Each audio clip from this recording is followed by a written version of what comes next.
Right. So we are light on participants today, but that's all right. It's close to reading week. I get it. Everybody's busy. Today is the 16th, and so contrary to what this says, assignment 2 is actually due tonight. And well, more accurately, if you look on Brightspace, it's due at 8 o'clock tomorrow morning. Right. That's a hard deadline though, so don't miss it. Right, so ideally you want to get it done tonight sometime. And I have office hours today if anybody's having any troubles. I've released a practice midterm, right? And so you can get an idea of the types of coding questions. Nothing too surprising. We will go over it the week after reading week, but it's essentially I have a bunch of records of some type. But now I'm going to be accessing them through, an array-based list, basically. And then I'll have some control class. Right, so similar to stuff we've seen on assignment 2 and similar to assignment 2, if I ask you to write those functions, you should have some sort of memory model in mind when you do so, right? So there will be some marks for properly taking care of your memory. All right, so we'll go into more detail next Tuesday, or like 2 weeks from, or a week from next Tuesday. But yeah, that's where we stand right now. Any questions? No, okay. All right, so last class we were talking about inheritance, and in particular, right? So what does inheritance mean when we combine it with encapsulation, right? So what does it mean to keep things private from my children, let's say?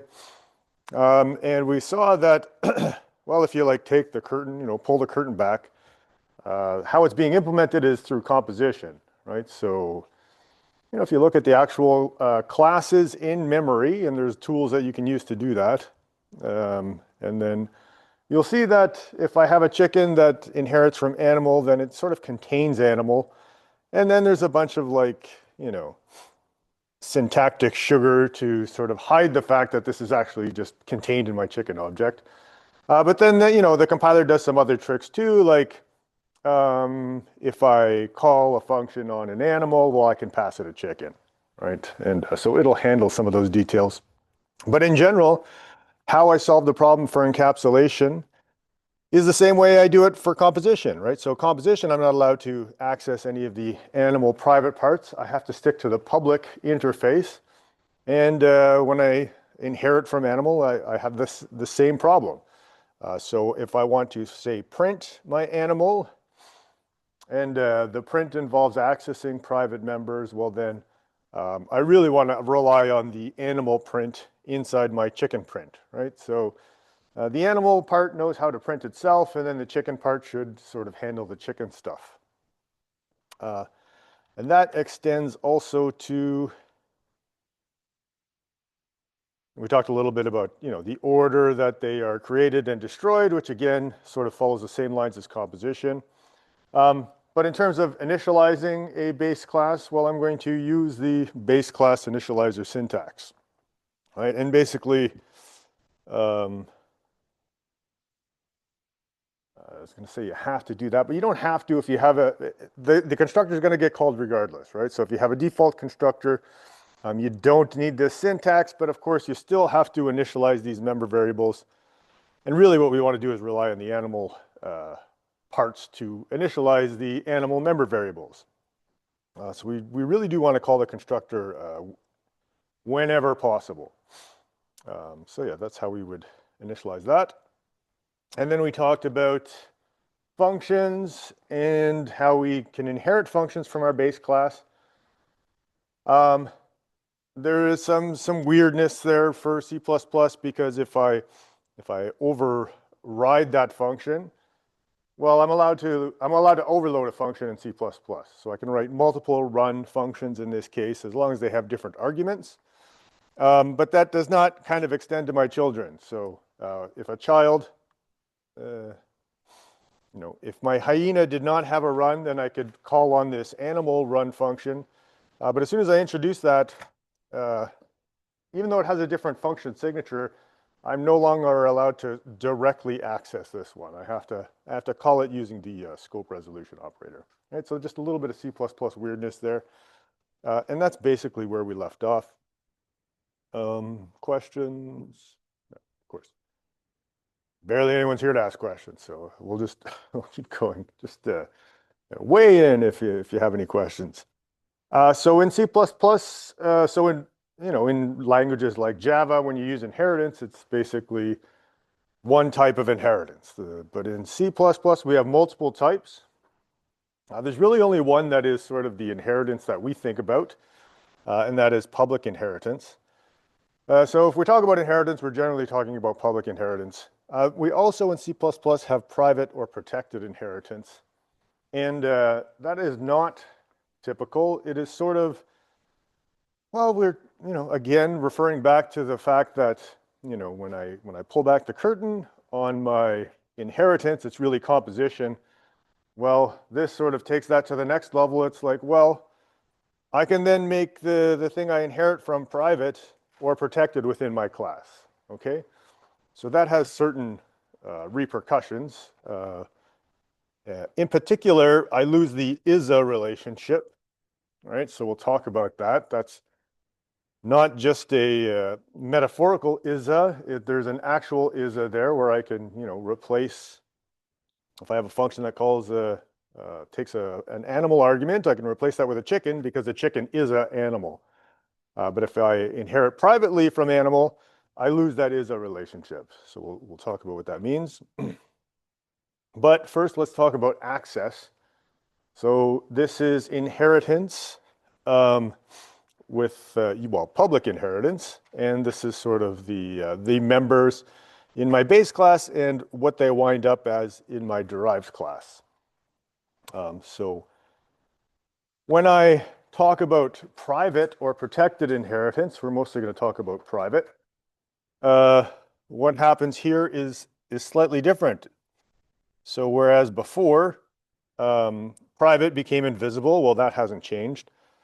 Protected stayed protected, but here I'm saying, well, I'm inheriting privately. So nothing I inherit can be any more accessible than private, essentially, right? So I'm locking down access to these members. So protected becomes private. Any public members, functions, or variables also become private. And then, you can naturally extend this down another layer. And so then all the private things from my derived class become, in my derived class, become invisible. And the protected and public things that I've declared in my derived class, well, in the next, level of my inheritance, they become private. If I do private, this is, again, I've made a specific choice to do private inheritance here, and then also private inheritance here. I could have chosen to do public there instead. I'm not locked in at that point. All right, so that's access. But what does that mean? Well, also, honorable mention here to protected. Doesn't often come up, so private would be the one you might see used more often. Protected, maybe not as much, but it's the same thing. I take my elements from my base class. The private stays in, well, it's invisible. The protected stays protected, but my public is now downgraded to protected. Okay, so, yeah, I don't know. I suppose there's use cases for that. I can't really think of them. So what happens? So public versus private. I mentioned we lose the is-a relationship. So what does that mean? Well, typically, if this was, let's say this was public inheritance, well, then I can do this, right? So I have a goose that is an animal, and I can use an animal pointer, and I can point to a goose object. And that's totally allowed because a goose is an animal. And then also I can call this speak function, right? Because I inherited the speak function if I use public inheritance. And really, so when I say, when I use an animal pointer, I might be pointing to different types of subclasses. So the compiler's not really aware of that. All the compiler knows is that if it looks in the class animal, there's this public speak function. So what the compiler knows is that an animal pointer, whatever it points to, should be able to speak, right? That's sort of the contract. If I have an animal, that animal can speak. Maybe it's a goose, maybe it's a dog, but whatever it is, it has this speak function. So when I privately inherit, well, now all of a sudden this speak function becomes private in my goose class. And if I try to do this, of course, well, now that is a private function in my goose class. So I don't actually have a speak function that I can call. And then, well, what happens is, of course, the compiler doesn't let you do that, right? Because I no longer have this is-a relationship if I inherit privately. If I inherit privately, a goose is not an animal in this context. So I cannot do either of these things. That would be wrong. All right. Question? Yeah.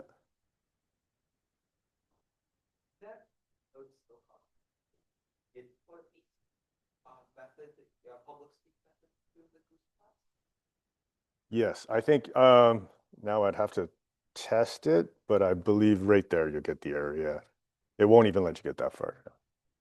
Because yeah, you are like sort of voiding this contract of like, hey, I have a public speak function. It's like, well, no, you don't actually. So, ooh, yeah, you know what, you'd have to try it. I don't know, but I suspect not. Yeah. I suspect not, because there's no way for at runtime, no way at compile time for the compiler to be able to verify that, I think. I don't know. I could be wrong. Yeah, these are good questions. C++, you got to try it out because, like, who knows?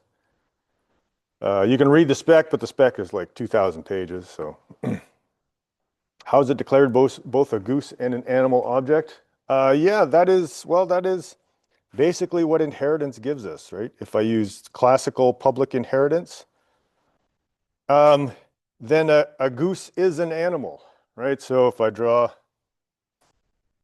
have an animal class, and down here I have a goose class. And well, the main thing is that the goose class is going to inherit all of these public members. And so if I have a public speak function and I have a handle to, a pointer to an animal, then I should be able to call speak on it. And if I publicly inherit, then my goose does know how to speak, right? So, yeah, I don't know if I explained that very well, but that is really, that's what inheritance gives us, right? I'm taking a general class of things and then I'm looking down at more specific instances of that class. So like it sort of models the real world. Like a goose does belong to the class of animals, right? So does a bear, so does a dog. And as such, if I have something that is, animals, or let's say a mammal is warm-blooded, then any goose or dog or bear is also warm-blooded, right? We inherit that sort of property. Private inheritance, we're going to talk about what it does. So I guess we've talked about what it doesn't do. It does not give you this is-a relationship. So it's kind of the question is, what good is it? So we'll get to that actually in this next example. So we are going to solve a problem using private inheritance. We're also going to solve it using public inheritance and composition. And I'll leave it up to you to figure out, to decide which, So generally speaking, private inheritance is a substitute for composition and delegation. So we'll see what all of these things mean. But basically, we're going to implement a stack class.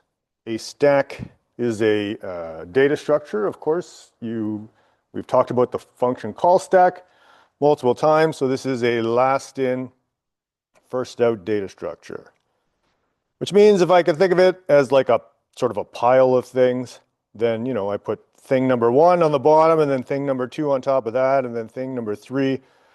Well, I can't pull number 1 out directly. I can only pull out number 3, and then I can pull out number 2, and then I can get down to number 1. So that is a stack. And although that seems like maybe simple and restrictive, it's quite useful for a lot of things, right? Notably, the function call stack behaves exactly that way. And if we don't have that behavior, that's kind of a problem. So yeah, we're going to make a stack class, but of course, being software engineers, we're kind of lazy. So we know that the vector is used to store stuff. And so we're going to use the vector as a backing data structure, right? So in the background, I'm going to have a public stack interface, and in the background, I'm going to have a vector that does all the work for me. Incidentally, please don't use vector in assignment 2. I think probably we'll allow it in assignment 3, depending. Again, I really haven't. I have a couple candidates in mind, but I haven't really decided on what to do with assignment 3 yet. Okay, so our stack, as mentioned, I can add things to the top and I can remove things from the top. And then in addition to that, in our interface, we're going to say, well, is this stack, does it have anything left in it? So is it empty? So our public interface looks like this. I'm going to store ints. And so I maybe want to push an int onto the top of the stack. Or maybe I want to pop an int off of this top of the stack and return it. Or I want to query if it's empty or not. Okay, so we are going to take this public interface, or sorry, this interface and make it public for our stack1 class. And then we'll just do the implementation right in line here. All right, and then we said we're gonna use a vector. Let's see here. Vector C++. Yeah, all right, well, don't really want that. This CPP reference, let's try that. The C++.com used to be very good. Lately, there's been a lot of pop-ups. But I mean, C++.com and the CPP reference, I find very, very similar, generally speaking. So it's going to give me basically some information. Now, this is a templated class with an we'll get to some of this stuff later. Templated just means I can store anything I like. I replace t with, in this case, an int, so I'll be able to store integers in my vector. Somewhere down here, we have a list of functions. And so I want functions that are going to do the things that are in my public interface. So for instance, here we can see empty. So there is a public function that does exactly what I want here. Well, that's good. So we know we can do that. There's insert range, in place, erase, push back. All right, this looks good. Sounds similar. And so it appends a copy of the value to the end of the container. So this is what we want. So we're going to do, our push function is going to call on this push back function. And let's see, I think there's a pop back. So this looks very similar to what we want. It removes the last element, but it returns a void. So it's not quite what we want. We're going to have to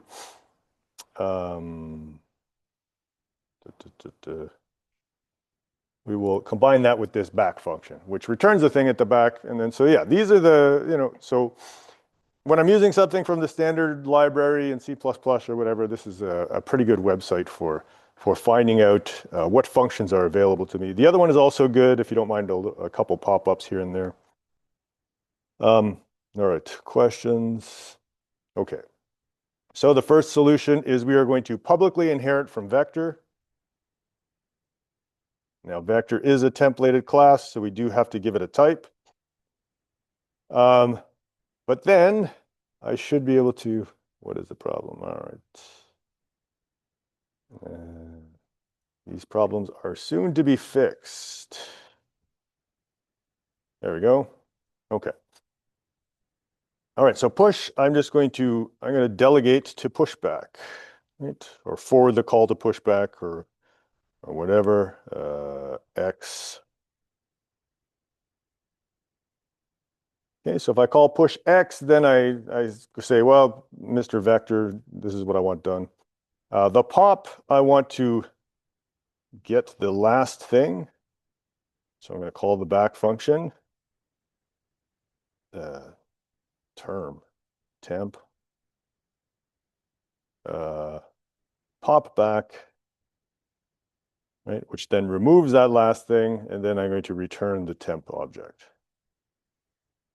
Okay, and again, since I inherit from vector, these are public functions. They're available to me. They're also available to everyone else, which can cause a problem, as we'll see. Empty, well, I could just actually delete this and rely on the one I inherit, but let's,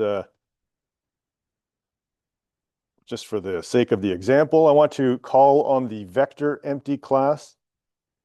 So I'm going to use the scope resolution operator. I have to use the full type, including, right, including the type that we're storing. So there we go. So that's it. I have a stack built from a vector. I was very, very lazy. This should handle everything. And in the background, it's going to, you know, increase in size whenever I need it to. So it's going to be quite useful. All right, so to test it, we're going to push a bunch of numbers onto the stack. And then we're going to pop the numbers off the stack and print them out. And basically, they should come off in the reverse order that they went on, right? And if they do that, then I can kind of conclude that my stack property is okay.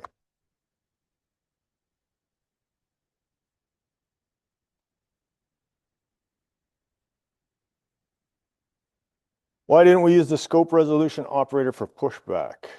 Yeah, so I could have, right? I can always scope that in, but I don't have or pushback or popback because there's only one pushback function. I didn't actually override it, right? So push has a different name, really. So there's no confusion here. If I just say pushback, the compiler knows that it's part of the vector class. It doesn't hurt if I did this. And some may even argue that it's more clear. So I can definitely do that. I just don't have to in that case. Here I did, right? Because if I just call empty, then it's going to recursively call this function. And that's bad. So this ensures that I call the correct one.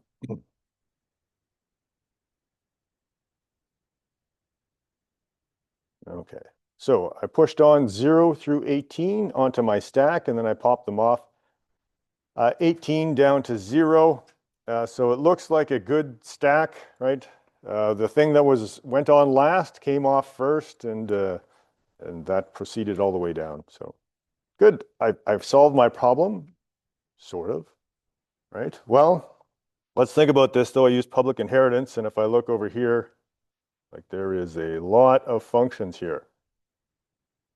And in particular, well, I have this at and this operator, this subscript operator. So let's see what those do. It turns out I can, for instance, read and write from the middle of my stack, right? So at this point, I am storing, I think, 10 things on my stack, and I can access whatever's at index 5, and I can change it. And so if I run it now, so random access, I was able to access write the number 200 to location 5, and when I popped it off, that 200 came back. And so, okay, so what? Well, I've actually just ruined my stack, right? Again, the beauty or the reason why stacks are useful is because they only do this last in, first out thing. And I can reliably depend that the fifth thing was the thing that I pushed on, you know, it was the thing that I pushed, you know, however many things ago. But it was the fifth thing that I pushed on the stack. But here I've just violated that. So I've broken my stack because this is, well, it's a public function. And I publicly inherited from vector. And so, okay, so how do I restrict these public functions? Well, I mean, if I have a small class, I can just stub them out, right? So I can override them, and then just leave them empty. Or throw an exception. I could do all those things, but that is actually a ton of work. If I look at the number of functions that I need to stub out, it's a lot. Right, so that's not ideal. Incidentally,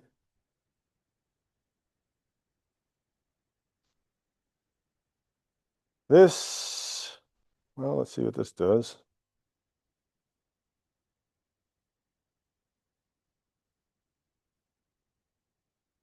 This, yeah, still reads it okay. I wonder if, will this work?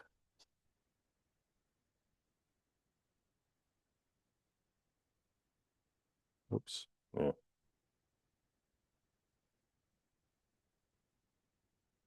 Yeah, that does work. Okay, so these, basically, functionally, these look exactly the same, right? So whether I use at, I was curious whether it was a const or not, but it turns out not. Yeah, these are functionally the same. So why do I care? Why am I using one instead of the other? Like, what's the difference between this subscript operator and this at function? Anybody know? Well, let's see here. I have 10 things in my stack. So let's grab number 11. And well, right away, I got a crash, and I got this what, which is a function from the exception class in C++. So this actually threw an exception and then aborted because nobody caught the exception.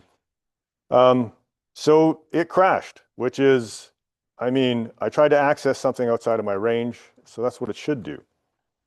Let's see if I do this. Well, who knows? Uh, it read it. It said it was a 0. Great. It should have crashed, right? So this is not a good thing to have happen. So if I do the subscript operator on a vector, it doesn't do any bounds checking. It just says, okay, you want something at this memory location, I could find it and return it. And if it doesn't belong to this vector, it doesn't care. Whereas if I use at instead, I mean, it's going to be a little bit slower because you got to do a bounds check, but it's going to be a lot safer. So which one you use is up to you. I bring that up because typically, you know, we are rolling our own data structures, but if you're actually programming in C++, you're probably going to use the vector quite a bit. So good to know these things. Questions? Okay. All right. So, well, this is not a good solution because we leave this huge public interface where people can actually ruin the thing, you know, the entire reason for having this vector. So let's do stack 2. And I'm just going to copy a bunch of stuff just for simplicity. So our second solution is to use composition. And so what that means is that I'm going to, as a private member variable, I'm going to have a vector in the background.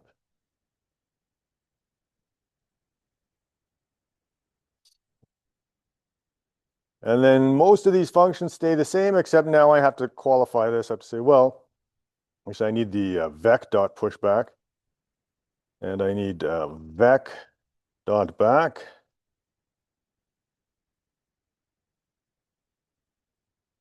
And this is I no longer use the scope resolution operator, right? In order to tell the compiler where to find it, I have to point it to the member variable. Okay.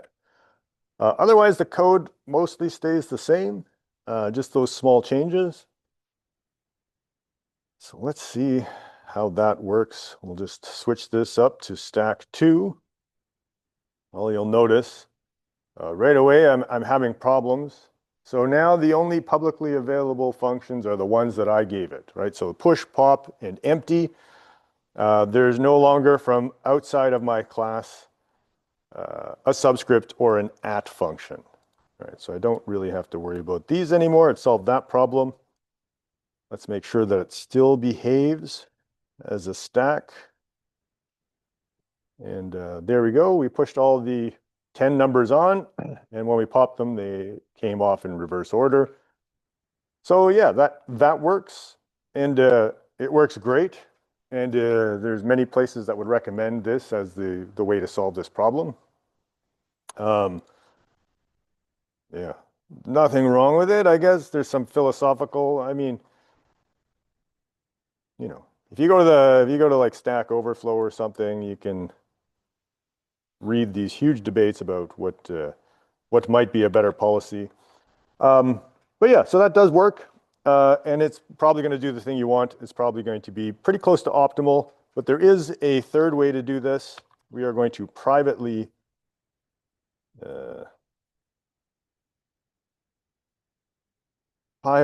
inherit from our vector class.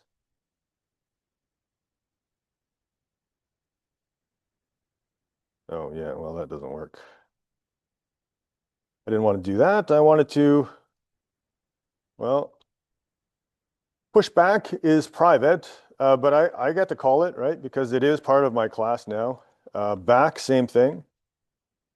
And pop back also, same thing. And of course, empty. Still want to use the scope resolution operator here so that I do not get that infinite loop of calling empty over and over again. So I can still, scope in with the scope resolution operator, but again, this is private now.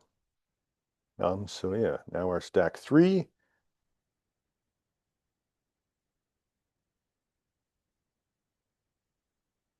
Yeah, well, let's make sure it works like a stack. And there we go. Last in is the first out. So yeah, that seems to work okay. And of course, if I tried to access these, well, I inherited these functions, but they are now private, right? So now I've sort of restricted anybody outside of my class from accessing them. So that is why you would use private inheritance. It is a sort of a, well, it works similar to this, is that it's a substitution for this composition and delegation, right? So delegation is that somebody calls a public push function on my class, and I delegate that to one of my members. So yeah, I'm doing basically the same thing here. And if you if you pull back the curtain, probably these are going to be compiled very similarly. I'm guessing there is some subtle difference that I'm missing here. And if you go on these forums and read, there's people a lot smarter than me who are, at least in this area, who know all of this stuff and will give you some good arguments why you might prefer one over the other. I'm not familiar with all of the arguments, so I can just, I would say they're probably almost identical when you compile them. The difference being that I guess inheritance is more rigid than, well, private inheritance, maybe not. I don't know. Yeah, you'd have to decide for yourself, I guess. But any questions? Okay. So that's why you might use private inheritance. Generally speaking, again, composition works just fine. It's nice and simple. I would use it unless I had a very good reason to use private inheritance instead. So in C++, we have also different types of inheritance, and we have multiple inheritance.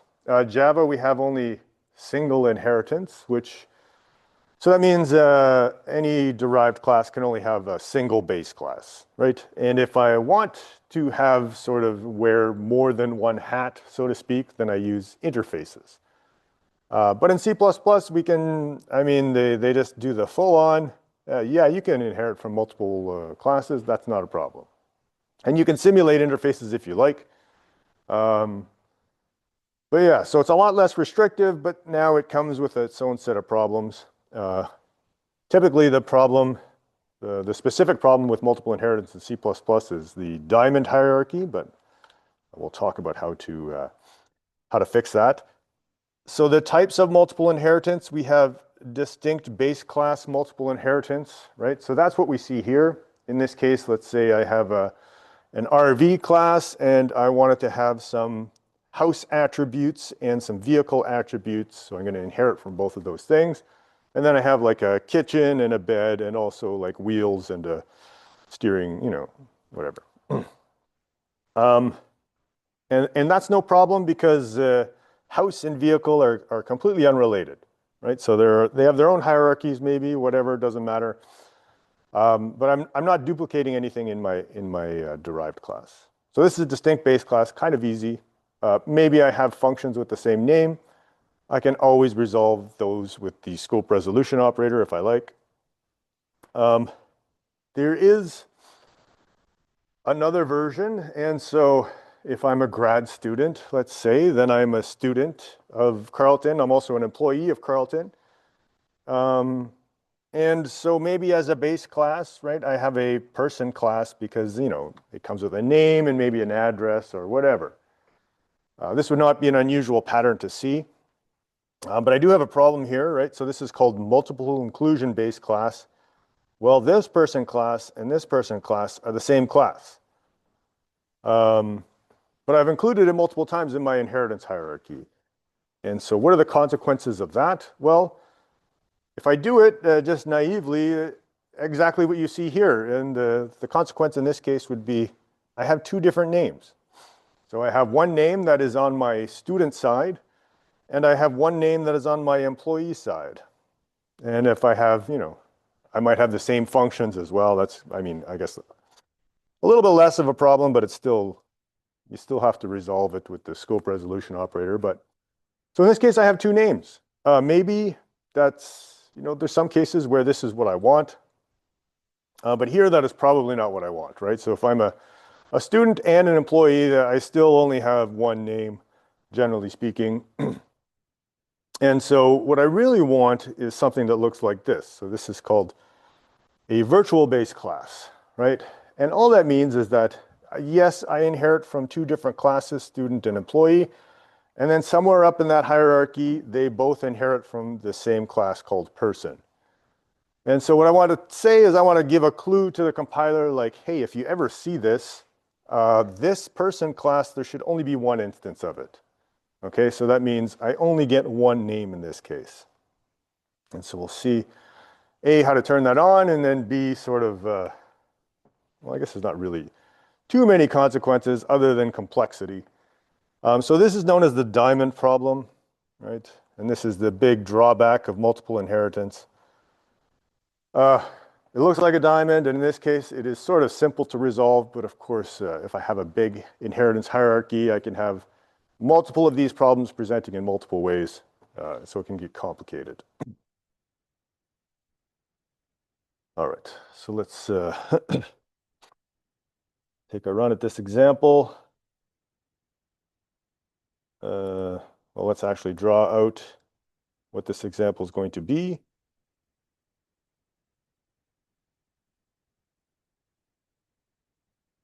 So we're going to have basically a horse class and a human class. And well, I don't know if you are familiar with sort of mythological creatures, but if you combine a horse and a human, you get, let's say, a centaur. Right, so that is, I have the upper body of a person and then the lower body of a horse. Looks something like that. So we're going to build this, and but in this example, actually, these are going to both inherit from, I think it's animal. Right, so my horse will inherit from animal, and my human will also inherit from animal. And so any member variables that are in my base class, my animal class, are going to be duplicated unless I tell it not to. So that's going to be our example. All right, so here's our animal class. To make things, right, so we mentioned that we are creating an animal, and we mentioned when we are destroying the animal. So when the constructors and destructors are called, I mention it. The name is public, just to make things easier. And then we have a human that inherits from an animal. And a human has another attribute, some number of arms, right? So in this case, default of 2 arms. So our human, we're going to initialize the name variable with name and the number of arms with number of arms. And That's it. Then our horse also inherits from animal publicly, and it has some number of legs, in this case, 4. And same thing, we call on the base class and we provide the name. So then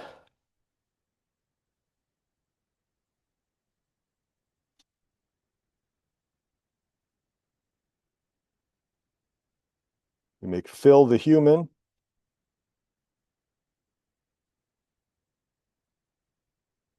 And Ed the horse.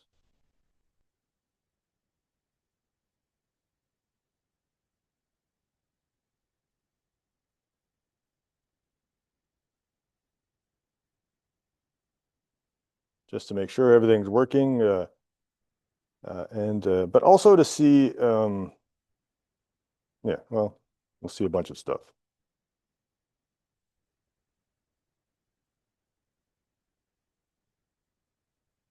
Okay, so when I make Phil the human, of course, the animal part is constructed first, and then the human part. And then, well, I should have left a space here. I say I'm a human named Phil, and then the horse is made.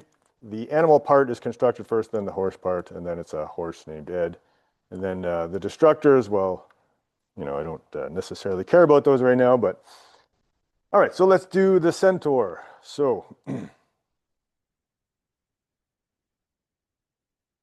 centaur, we'll just do it naively. So I want public human and public horse.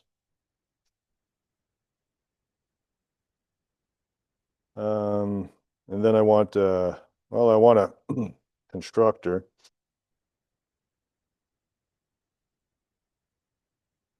Centaur, and the centaur, of course, has a name. Really, this is really some number of arms and some number of legs.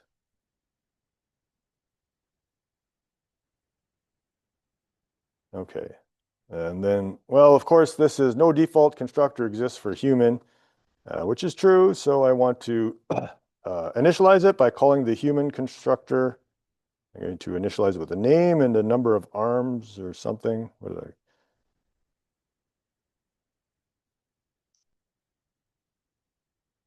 I think I'm going to have to turn off that autocomplete pretty soon. It's getting bananas.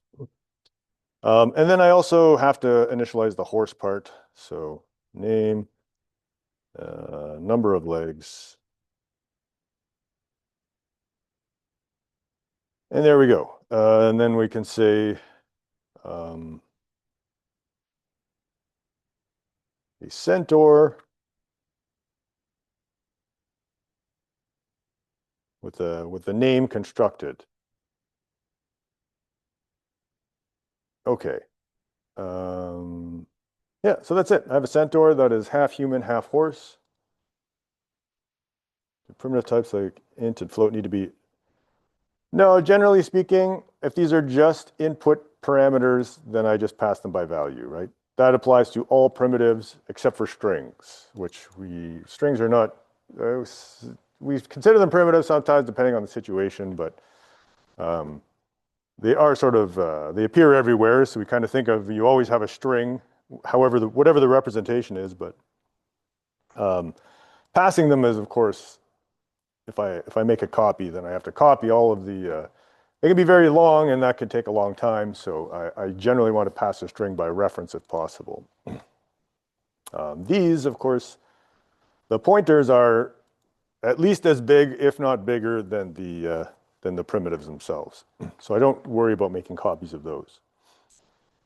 All right, so let's make our centaur Phil. And I have a couple problems. Well, one is that Phil needs some number of arms and legs. But the other is here, centaur, the name is ambiguous. So I'm able to construct, we don't really need Ed anymore. Well, let's just make Phil and see what happens. All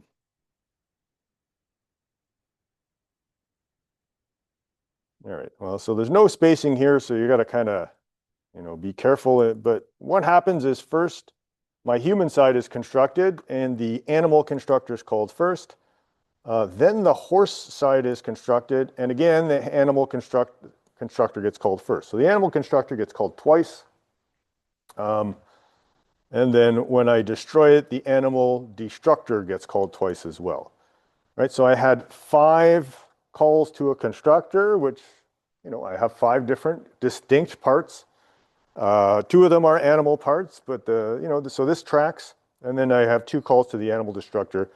I didn't put destructors in the other classes, but of course it would follow the same pattern on the way out in reverse order. Okay. Questions? All right. So that is multiple inclusion. I have this problem, centaur name is ambiguous because I have 2 names, right? I have a human name and a centaur name. Well, I can, of course, resolve that. Name actually belongs to animal, but animal is also ambiguous, right? So I have to resolve it. It's either my human name or my horse name.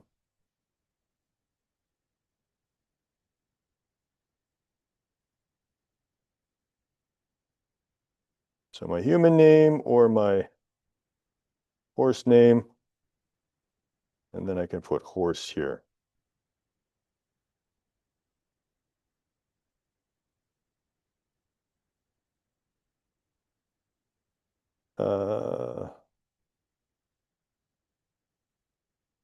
Yeah, so centaur, the human name is Phil, and the horse name is also Phil.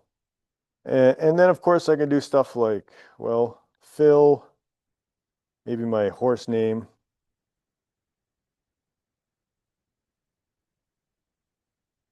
is Ed. And so if I run that, well, yeah, so my human name is Phil and my horse name is Ed, and these come from the same object. So yeah, I really do have 2 name variables in there. All right. So that, questions? Yes. A centaur is a half horse, half human. Probably you would see them in one of the Harry Potter movies, I imagine. I don't know. Or maybe I don't know if they're Greek. Can't remember. So maybe that Percy Jackson stuff. All right. Other questions? Yeah, sorry. I don't know my Greek mythology or whatever brand of mythology this is. Okay. Well, maybe this is what I want, right? So this is I'm a centaur. I have some human friends and they call me by one name, and I have some horse friends and they call me by another name. But maybe I'm getting sick of trying to remember both of my names. So let's change this up. I want to now do something like this. So I want to turn on to the compiler and say, well, if you see that I'm inheriting from 2 people or 2 different classes and both of them inherit from the same class, well, then I want you only to use one instance of that base class.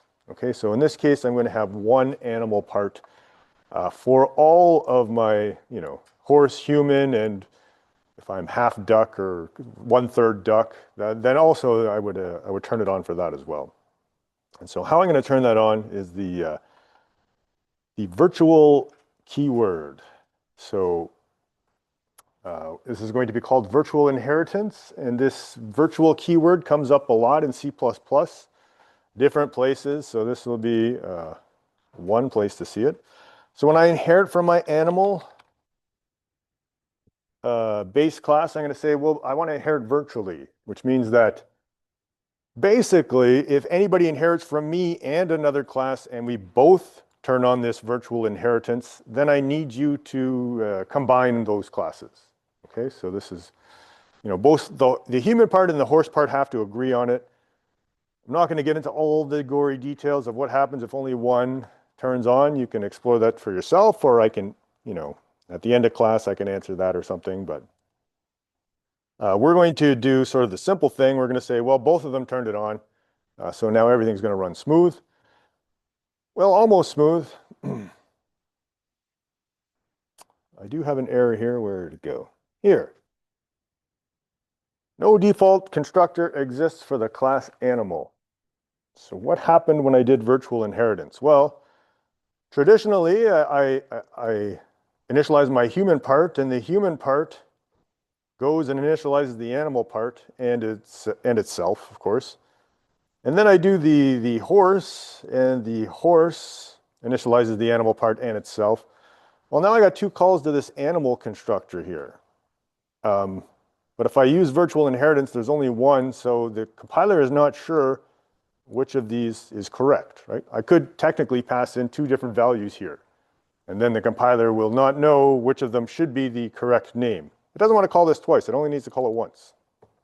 And so I have to basically say, well, yes, you're going to call it once, and I'm going to give you the value. Right, so as soon as I turn on virtual inheritance, well, then I kind of have to explicitly call all of the constructors, right? So I explicitly call human and horse, and then I also have to explicitly call the base class constructor. All right, so then, well, we're going to make a centaur fill.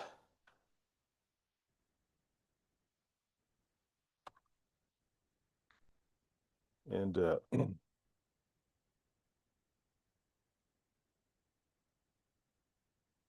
okay, so let's see what happened. Well, on the construction side, the animal constructor was called first, as usual, and then the human constructor was called, and then the horse constructor was called. But the point is, I guess, the animal was only called once. Okay, so now this looks closer to our diagram. And then the centaur constructor was called, and then I said, well, I haven't changed anything here, so I'm accessing. I use the scope resolution operator to access this name variable, and here as well. But I could have, of course, it never hurts to use the scope resolution operator, but I no longer need it, right? Because I only have, the name is no longer ambiguous. So I could have done that. But yeah, so my centaur human name is Phil, my centaur horse name is Phil. And then in this line, I changed my horse name to Mr. Ed or Ed.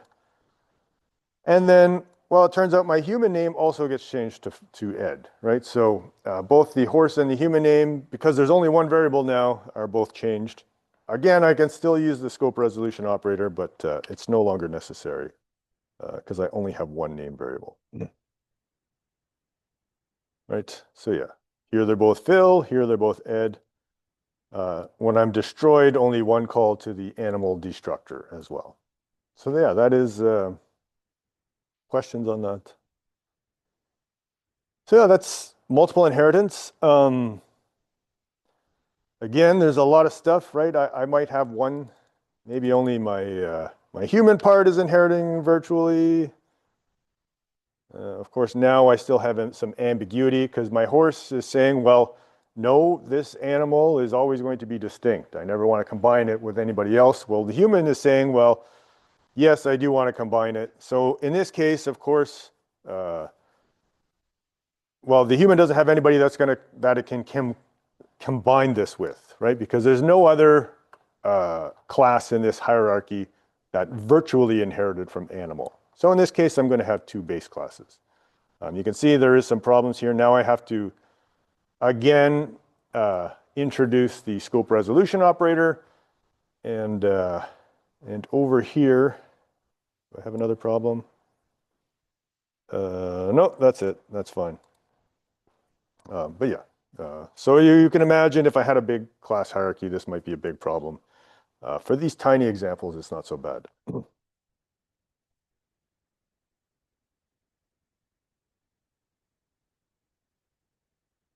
Okay, yes. So a couple things to remember, right? If I have two of the same member variables, I have to use the scope resolution operator in order to differentiate between them, right? If I'm using multiple inclusion-based class, if I use the virtual keyword, right, I must call the super class constructor. So if I look back here, I only called virtual on my human part, but I am still required to call the animal constructor directly, even though the horse, declined to be a part of this thing. So yeah, that will extend all the way down my my hierarchy. Okay, so that is the ins and outs of inheritance. Let's do a let's do a quick woo clap on that. Make, I believe, a little bit bigger. Okay.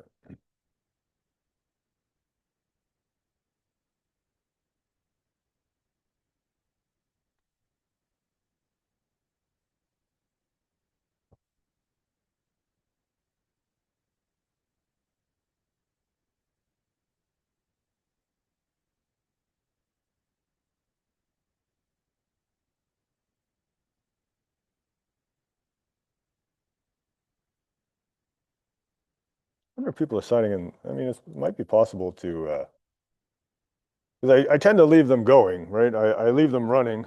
There's something in session. So maybe if you're watching the video, you can also participate just a little bit later. Anyway, a derived child class can access all members of the parent class. So true or false? All right, so starting with an easy one. Members can be functions or variables.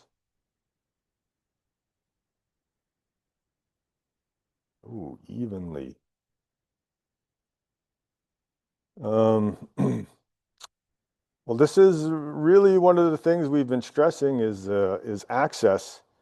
And so we don't necessarily have access, right? They exist, they are part of our class, but they might be invisible to us, right? If they're private to my, sorry, you guys can feel free to answer. If they're private to the base class, then in my derived class, I cannot access them directly, right? I can call functions that will affect those values, but I cannot determine those values myself. Okay.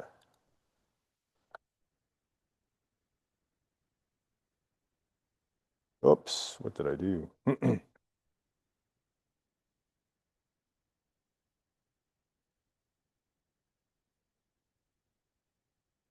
Okay, so class animal, class egg. So my bird inherits from animal and it has an egg. What order are the constructors called in? This is, well, straight from the notes, but I guess it depends on, you know, if you remember what the note said. So I know my contained objects get called before containers, and I know base classes get called before derived classes. But when you put all that together, what do you end up with? There are no constructors. Well, so there's no explicit constructors here, but we get no argument constructor for free, right? So there technically is a constructor getting called here. That's a little bit of a trick question there, but yeah. So assume they all have their default constructor, so they are all going to get called. Animal bird egg or animal egg bird seem to be the most popular ones, and well, it turns out it's number 3. So the base class gets called first, and then my derived class, but the derived class has 2 parts, and the contained part gets called, constructed before the container part. Okay. Questions?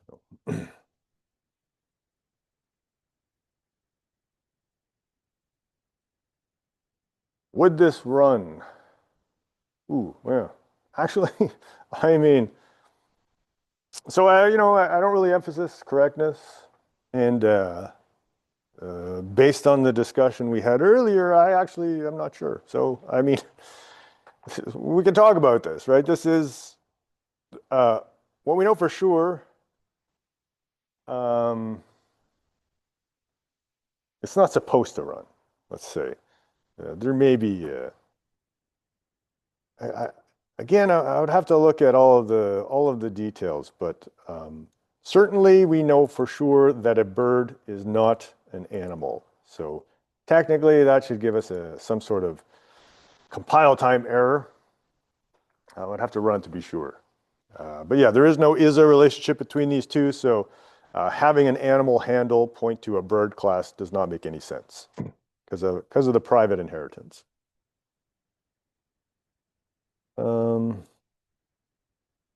Yeah.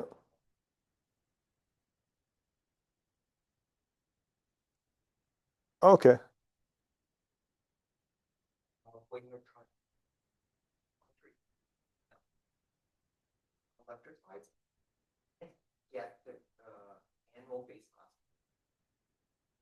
Ah, so it's like a composition problem. Yeah, yeah. Oh, cool. All right, that's interesting. All right, so yeah, so for those of you who maybe are on video and didn't hear, so we had somebody test it, and it does not compile, and the compiler error is that it cannot access the private base class. All right, so it tries to, again, if you peel back the curtain, it's using composition and follows the same rules of composition in that, like, we've made that private now. I guess that kind of makes sense, yeah. So if you publicly inherit, it's like a public member. Yeah, pretty cool. All right. Consider the following code. Oh, we got a lot of stuff going on here, but this is basically our multiple inheritance. This is the example we were just looking at. So I have an animal that has a name, and this is my class hierarchy, what it looks like. So how many of these name members does my centaur have?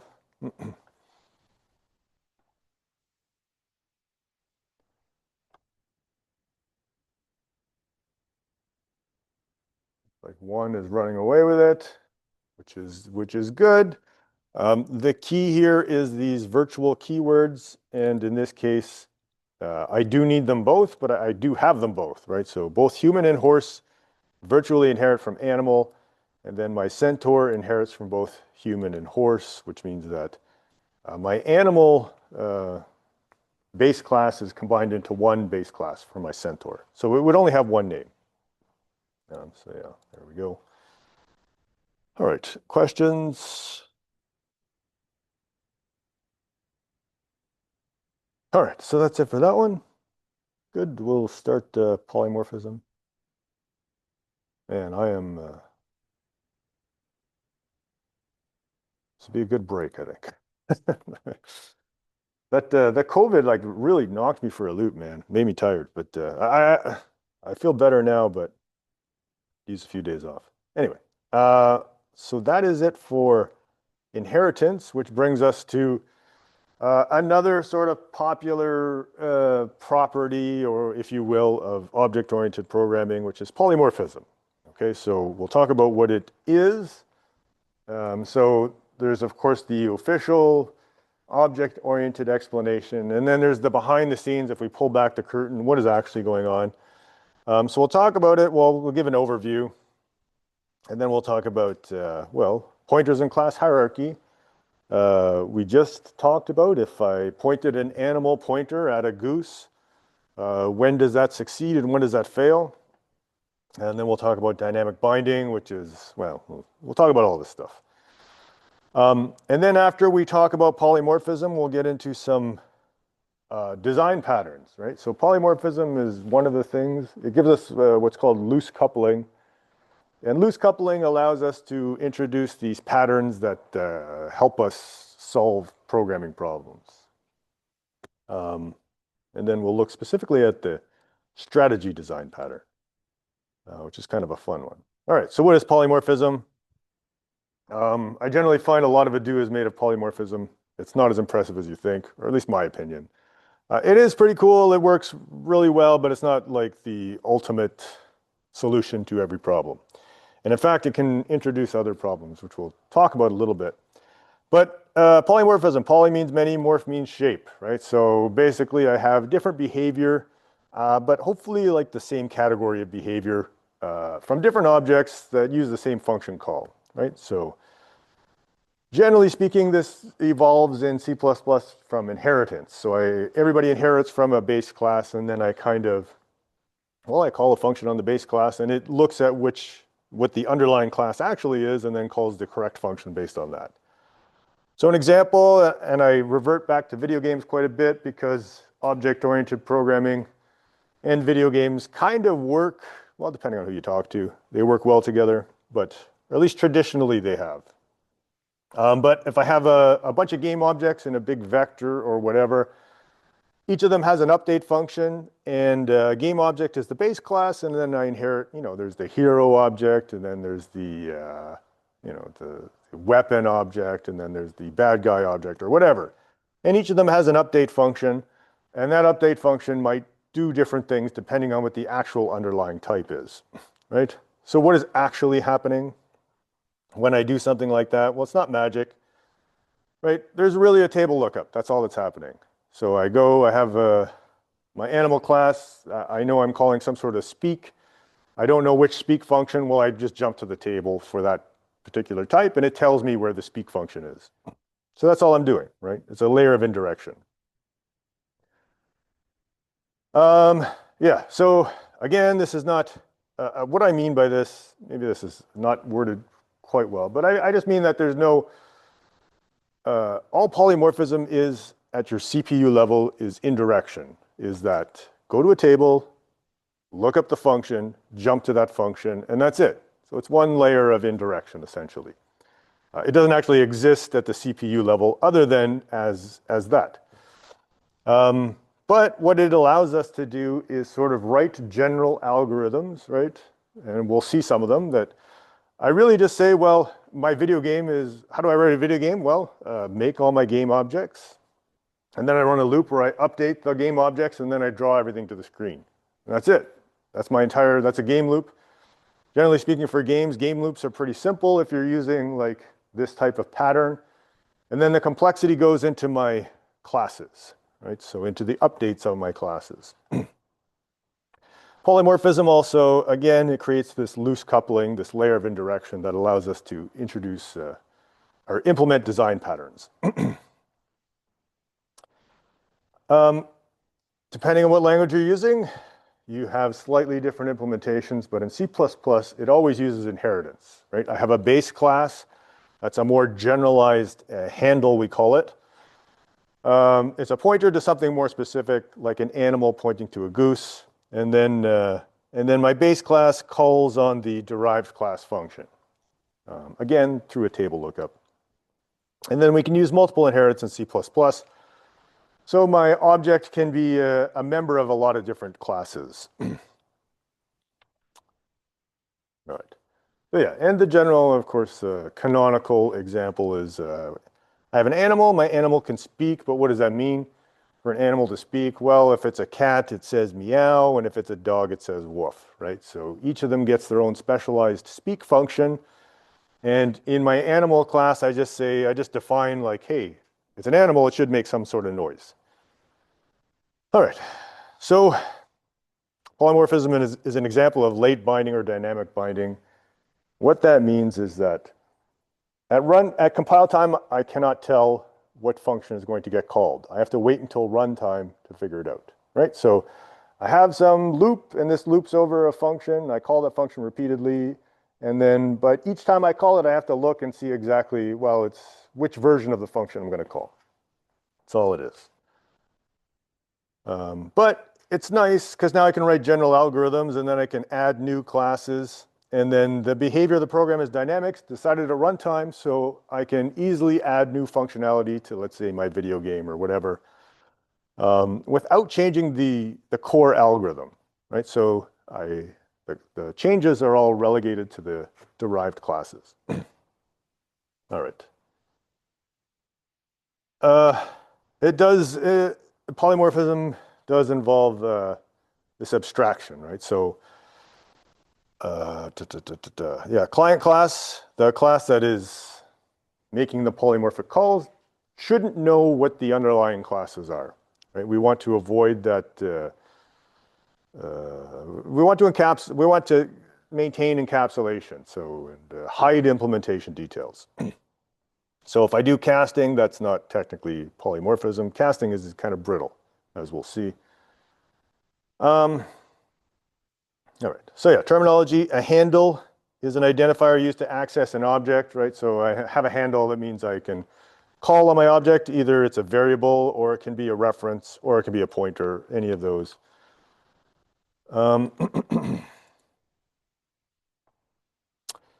No, not really. I mean, in the only difference, and it's not really a difference, is that in Java you can like have a data structure of interfaces, right? So they're not actually classes; they're just interfaces. But so every class that's in that data structure has to implement that interface. But that's the only difference, and really that's not a real difference because I can do that in C++ as well with abstract classes. So yeah, it's basically the same. Right? I mean, with the caveat that languages evolve, so stuff I say might be out of date. But yeah. So in C++, I have a base class handle, and it points to a derived class, and I call a function on that derived class. And it goes to, well, there's a vtable pointer, and it jumps to the vtable, and it looks up where the class is, or where the function is. And this is known as dynamic binding. All right, some of this is, like some of this I should cut. I'm repeating myself a bit. Polymorphism in C++. I hate how long we spend on that. I don't think it's good, but I don't know if it's important for all of this hullabaloo we spend on it. But all right, must use inheritance. We can have inheritance without polymorphism, but polymorphism requires inheritance, right? So I must have an is-a relationship, at least in C++. Right? You can kind of fake it in, say, C by using void pointers. Or void function pointers, or there's a bunch of stuff you can do. Actually, any function pointer, I think. I have to qualify that.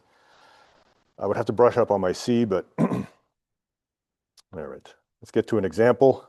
So the thing about polymorphism in C++ is that you have to specifically request it. Okay, so by default, you don't get polymorphism, you get static binding, which means that at compile time, I can determine which function I'm going to call, right? So the compiler knows, and so when I call this function, the compiler just says, I mean, this gets compiled into jump to a specific location that contains this specific function. So let's see what that means. Well, few minutes, so I guess we'll just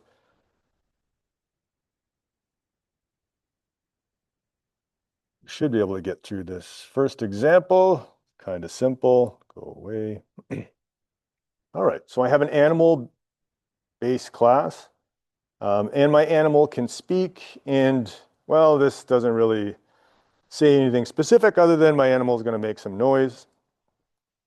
And then I have a cat that inherits from animal, and it overrides this function, and now my cat will meow. And I have a bird that, of course, tweets.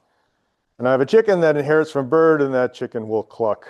And I'll make an instance of all four of these, a general animal, and then a bird, a chicken, and a cat. And then I'll have them all talk and do the barnyard harmony.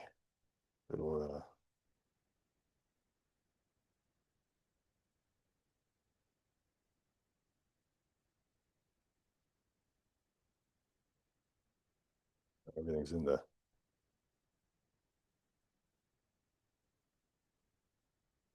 All right, so I have no folders. All right, so the animal, Al, the animal speaks, the Tweety bird tweets, the chicken clucks, and the cat meows. Everything seems to be working great, but of course, I haven't done anything interesting here. I've just called speak on the objects themselves. So let's try something a little more interesting. I'm going to allocate some pointers here. So an animal, a bird, and a chicken.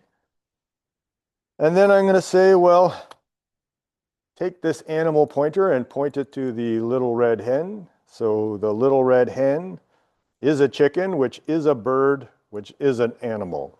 So I can do that, no problem. And then it's a pointer. I can use the arrow operator and call the speak function. All right, so we do that. nothing happens because I did not save correctly.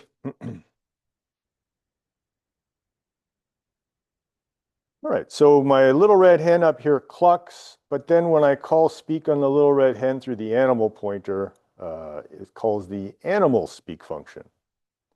All right, so that is, again, that is just the default behavior of C++. This is my animal speak function. And at compile time, the compiler says, well, this is an animal pointer, and you're calling the speak function on it, so I know exactly where that is. It's in the speak, or it's in the animal class. That's known as static binding. It can be determined at compile time, and of course, this is not polymorphism. But a few more examples, right? So let's say I can take my bird pointer and I can point it to my Tweety bird and my chicken pointer and point it to the little red hen and then call speak on them. So these are pointers, but these are matching pointers to the type, right? So my bird pointer is pointing at a bird object and my chicken pointer is pointing at a chicken object. And so if I sort of have the right type pointed at it, then I get the right function call. But the compiler does not know, the compiler never looks at the underlying object. It just says, I'm calling a chicken speak function here. I can also do this. I can take my bird pointer and point it to a chicken, because a chicken is a bird.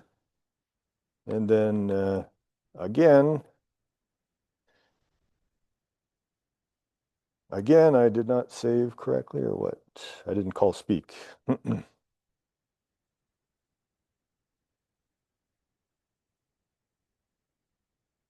So my bird, my little red hen has clucked up here, has spoken like an animal, and then when I point a bird pointer at it, my little red hen actually tweets. So everything depends on the handle, right? And well, it's not confined to just pointers. I can have a reference, and I can point that reference to the little red hen. It's an animal reference.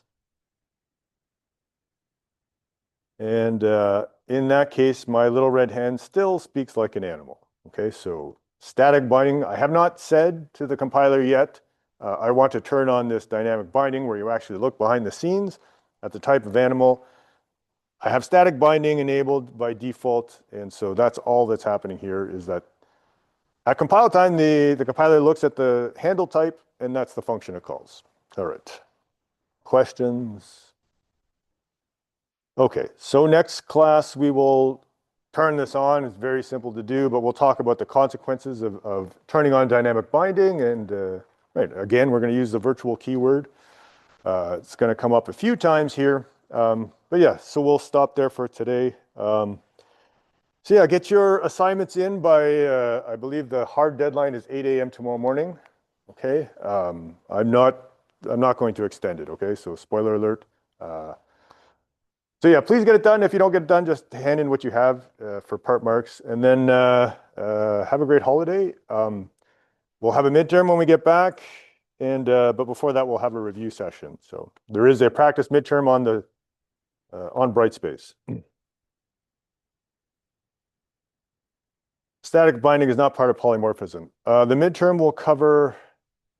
That's a very good question, actually.